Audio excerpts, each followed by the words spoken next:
श्री गुरुदेव भगवान की जय।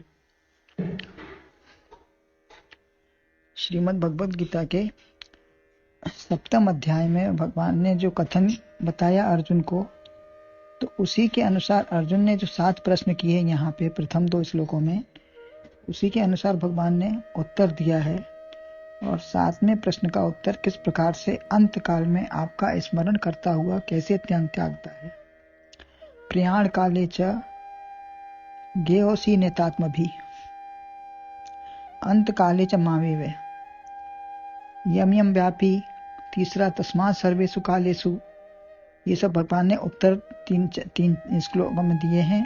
और 5, 6, 7 श्लोकों में कहा है कि जो अंतिम समय में मेरा स्मरण करके तन त्यागता है वह मुझे ही प्राप्त होता है। किंतु दूसरी चीज के स्मरण कहीं अन्यत्र ध्यान चला गया तो उसके स्मरण से क्या होता है।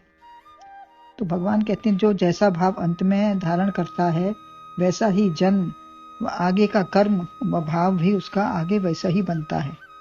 तद्भाव भाविता, ऐसा ही होता है, क्रमशः सब चलता रहता है। अब और अधिक स्पष्ट करते हुए आगे के 7वें श्लोक में भी भगवान यही बताते हैं कि तस्मात् सर्वेषु कालेषु माम अनुस्मर्युध्य च मयि अर्पित मनोबुद्धिर मामे वैश्यस्य संशयम। अर्थात इस हेतु मुझको नित्य निरंतर ही सुमर कर युद्ध भी, संशय नहीं मुझ में मिलेगा मन बुद्धि मुझ में धर सभी।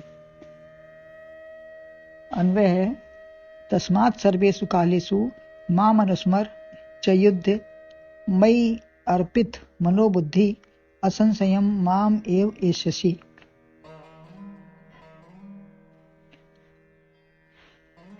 इसलिए सब समय में मेरा स्मरण कर और युद्ध कर। मन और बुद्धि मुझे अर्पित करने वाला व्यक्ति निश्चित रूप से मुझे ही प्राप्त कर लेगा। क्यों स्मरण करें? किसी को प्रश्न होता है कि हम क्यों स्मरण करें। तो इस जीवन का कोई ठिकाना तो है नहीं, कोई भरोसा नहीं, क्षण भंगुर है। क्षण भंगुर जीवन की कल का कल प्रात को जाने खिली ना खिली। तो अन्य यात्राओं का तो भरोसा है, समय है और निश्चित है कि किस दिन कहाँ जाना है। यद्यपि इसका आरक्षण जन्म से है कि इस दिन मृत्यु होगी, परंतु मनुष्य को यह पता नहीं होता है, जिससे वो अबोध दशा में संसारी कार्यों में ही फंसा रहता है। अतः इसी क्षण से आज से ही सावधान हो जाओ, अन्यथा सावधानी हटी दुर्घटना घटी। चेत होते ही संसार का मिथ्यात्व और आत्म तत्व सत्यम का जान लेते हैं। चित्त से चिंतन और मन बुद्धि से स्मरण हो। जान लेने पर चित्त से चिंतन हो और मन बुद्धि से स्मरण बना रहे हर समय। सर्वेषु कालेषु 24 घंटे, सप्ताह, महीना, वर्ष, दिन, जितने वर्षों का जीवन मिला है हर समय यही ध्यान रखना है। यद्यपि समय का बंटवारा होता है, सोना, खाना, जागना, स्नान, जाना आना, इस समय यह कार्य हमको करना है। सब समय का टाइम होता है कि इस समय यह काम करना है, परंतु इसका कोई समय निश्चित नहीं है कि कब हमको स्मरण करना है। इसके लिए सर्वेषु कालेषु करना है। ऐसा नहीं है कि कहीं जाकर आकर या स्नान, भोजन या सोने या उठने के पहले बाद में स्मरण करें, ऐसा कुछ नहीं है। महापुरुषों के नाम के आगे भी प्रातः स्मरण ही नहीं वरन हर समय स्मरणीय होते हैं। महापुरुष हर समय स्मरणीय होते हैं। सोबत जागत शरण तुम्हारी, कुछ भी करो, विचार करो, यही पूजा है, यही आचार है। महाराज श्री का भी यही आचार विचार था। भगवान ने हर समय कहा है, उन्होंने एक एक काम का नाम गिना दिया है। संसार में हम किस समय यह कर पाएंगे, आगे कब क्या का भरोसा कोई भरोसा नहीं है। कब हम क्या कर पाएंगे। एक क्षण का भी मौका नहीं मिलेगा। जब भी श्वास निकलनी है निकल जाएगी, और निकली हुई श्वास बाहर से आए ना आए। असाध्य रोग से तो सोच भी सकते हैं कि असाध्य रोग है तो इसका बचना ही मुश्किल है, असंभव है, परंतु बैठे बैठे ही शरीर का त्याग हो सकता है। अतः अनुस्मर, पीछे पीछे स्मरण हो। पूजा पाठ, जप तप, उपवास, ध्यान, क्रिया, उसके बाद भी क्रिया स्मरण चिंतन की चलनी ही चाहिए। किसी समय भी कोई भी काम करो, लेकिन स्मरण अंदर अंदर होना चाहिए। 2 बातें हैं, भगवान तो सबको याद करते ही हैं, धन, स्वास्थ्य, भक्ति, भोजन सब कुछ देने वाला तो वही है। तो श्वास भी हमारी व्यर्थ ना जाए।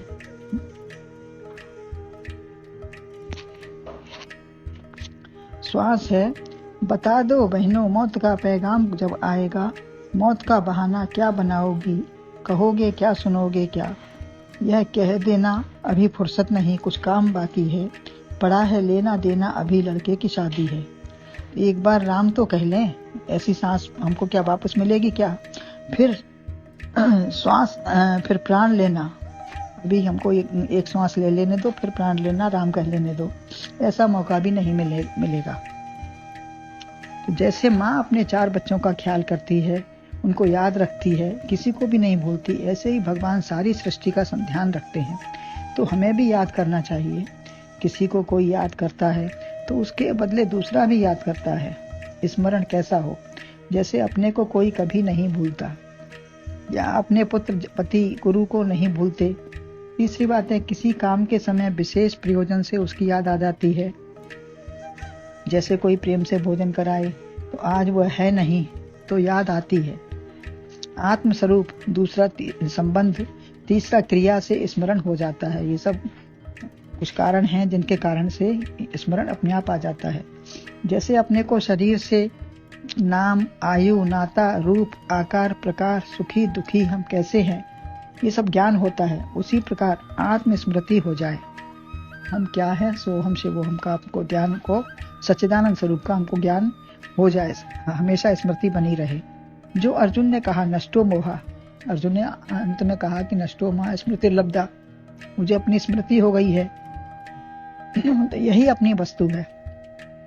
संसारी वस्तु तो मिली तब संबंध जुड़ा, लेकिन अपना स्वरूप जिसकी विस्मृति हो गई है, जो सदा है, उसे ही जानो। अपना स्वरूप की केवल विस्मृति हुई है, उसको जानना है। वो हमसे अलग नहीं है, हमारा ही स्वरूप हम भूले हुए हैं। दे गे के नाते नाम गोत्र जो याद रहे, यह मिथ्या संबंध है। अतः बोधात्मक स्मरण ज्ञान होना चाहिए। हम शरीर हैं, यह भूलकर आत्मा से नाता जुड़ा रहे। शरीर के भले भूल जाएं, लेकिन आत्मा से नाता जुड़ा रहे। दुनिया की स्मृति रहती है, अपनी नहीं रहती। दूसरा संबंधात्मक स्मृति, जैसे भगवान से संबंध जोड़ लिया। यशोदा ने माता भाव से, मीरा ने पति रूप से, वही सब कुछ है मेरा। कोई भी संबंध बना लो। तीसरा क्रियात्मक संबंध, कोई भी क्रिया करें, जैसे माखन मिश्री खाएं तो भगवान को बहुत पसंद है। जैसे भोजन, श्रृंगार, सफाई पत्नी पति के लिए करती है, या स्मृति स्वतः चल रही है। ज्यों त्रिया पीहर बसे, मन राखे पिए पास, उसे क्रिया से नहीं वरन स्मरण, सदा स्मरण है। पनिहारी बातें भी करती है, पानी भरती है, पानी ले जाती है, रखा है पानी सिर पे, लेकिन बातें करते हुए उसका ध्यान पानी में है कि कहीं वो गिरे ना। माँ काम करती रहती है, लेकिन ध्यान बालक में है। ड्राइवर को रास्ता, गाड़ी, ब्रेक का सबका सब पता है, सब ज्ञान है। बात भी करता है।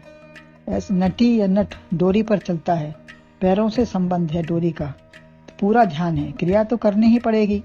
कोई भी बीमारी, गरीबी, पड़ोसी या दुष्चरित्र, कहीं कोई मान अपमान जो नहीं चाहते वही सामने आ जाता है। तब भी वर्णाश्रम कर्तव्य का पालन करते हुए सबका सामना करना पड़ता है। ऐसे ही कहा है, ऐसे ही हमको युद्ध करना है। संसार में रह रहे हैं तो युद्ध माने संसार का कर्तव्य कर्म हमको करना है। यही सब युद्ध है। पत्नी का मन परमात्मा रूप पति में है, अतः मां मनुस्मर मुख्य है, कार्य गौण है। इतना भाव विभोर भी न हो जाए कि गलत रास्ता ही बन जाए।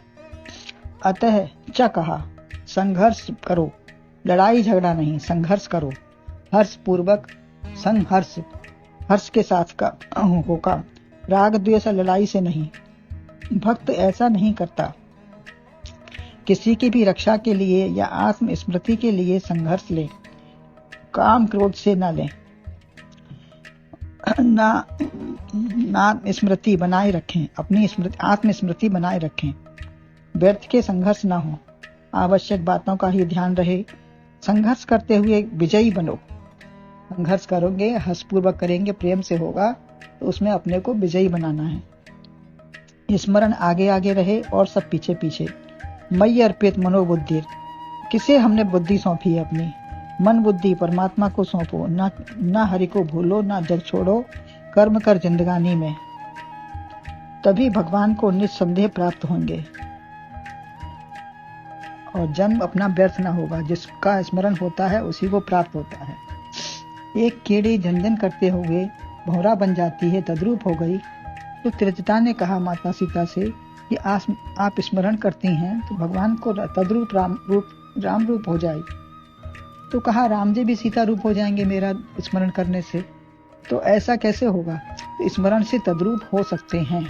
हमें स्मरण इतना करें कि हम भगवान के उससे अलग ना हो, भगवान में ही हम लीन हो जाएं और उनसे अपनी आत्म स्थिति के द्वारा अपनी एकता एक रूपता प्राप्त कर लें। गुरुदेव भगवान की जय।